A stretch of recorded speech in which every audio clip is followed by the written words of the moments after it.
আগামীকালকে সবরাত পবিত্র দিন, সেই দিন নিয়ে আমি কিছু কথা বলবো, আপনারা দয়া করে শুনবেন।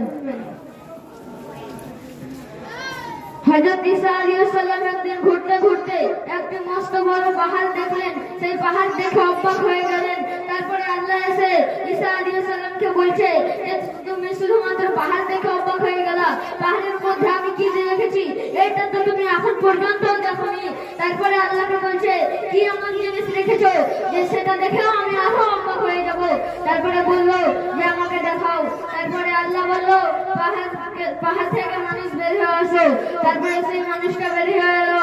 তারপরে ঈসা আলাইহিস সালাম তাকে জিজ্ঞাসা করছে, হে লোকটা, তুমি মানুষ কি ফেরেশতা নাকি জিন? তারপরে বলছে আমি মানুষ। তারপরে ঈসা আলাইহিস সালাম বলছে তুমি এখানে কি করছো? বলছে আমি 400